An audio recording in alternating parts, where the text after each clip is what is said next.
Бүгүн 24 августта Сооронбай Жээнбеков жана Кубатбек Боронов онлайн кеңешме өткөрүштү. Өлкөдөгү учурдагы эпидемиологиялык кырдаал, республиканын социалдык экономикалык өнүгүүсү, тышкы чек аралардын ачылышы, күз-кыш мезгилине жана жаңы окуу жылына даярдыктар жөнүндө маселелер талкууланды.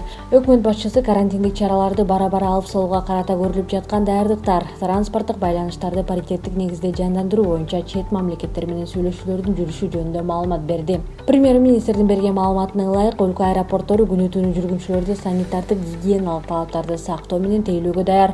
Аларда бардык керектүү шаймандар орнотулуп, тийиштүү алгоритмдер иштелип чыккан. Ошондой эле башка кызматтар менен өз ара иштешүү үчүн салмак көлөмдүү көзөмөлдөө санарип системасынын жөнгө салынып жатканын билдирди. Таза суу маселесин чечпей туруп, туризмди өнүктүрүү мүмкүн эмес. Бул тууралуу Кубатбек Боронов Ысык көл облусуна жасаган 2 күндүк иш сапарынын алкагында Жети Өгүз районундагы Дархан айылында таза суу долбоору менен таанышкан учурда билдирген. Суу ресурстары мамлекеттик агенттигинин маалыматы боюнча 7000 киши жашаган Дархан айылындагы суу системасы 2003-жылы реабилитациядан өткөн. Калктын саны өсүп жаткандыгына байланыштуу кошумча суу түтүктөрү тартылууда. Буга чейин суу булактан түз тартылып келген. Ал соолуп калгандыгына байланыштуу суу бургалоочу жай курулду. Ушул жылдын сентябрь айынын аягында бардык иштер толугу менен бүткөрүлөт, деди Суу ресурстары мамлекеттик агенттигинин жетекчисинин орун басары Сайпидин Момунов. Премьер-министр жылдын аягына чейин өлкө боюнча 79 айыл ичүүчү таза суу менен камсыз болоорун белгиледи. Калктуу конуштарын таза суу менен камсыздоо мамлекеттик саясаттын артыкчылыктуу багыттарынын бири. Бул багытта бир топ чечкиндүү иш-аракеттер жүргүзүлүүдө, деди Кубатбек Боронов.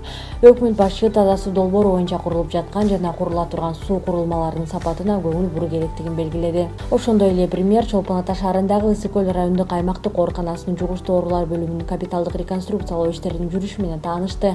Бул оорукана 1986-жылы курулган. Бул убакыттын аралыгында капиталдык оңдоп түздөө иштери жүргүзүлгөн эмес.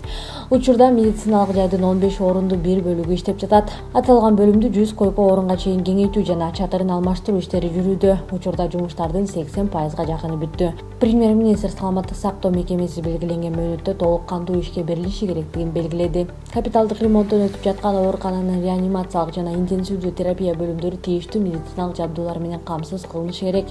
Оңдоо иштери сапаттуу жүргүзүлүүгө тийиш, деди Кубатбек Боронов. Муну менен катары өкмөт башчы эпидемияга каршы иш-чараларды күчөтүүгө, дарыгерлерди өз маалында бардык зарыл болгон каражаттар жана тийиштүү төлөмдөр менен камсыз кылууга өзгөчө көңүл бөлүү зарылдыгын белгиледи.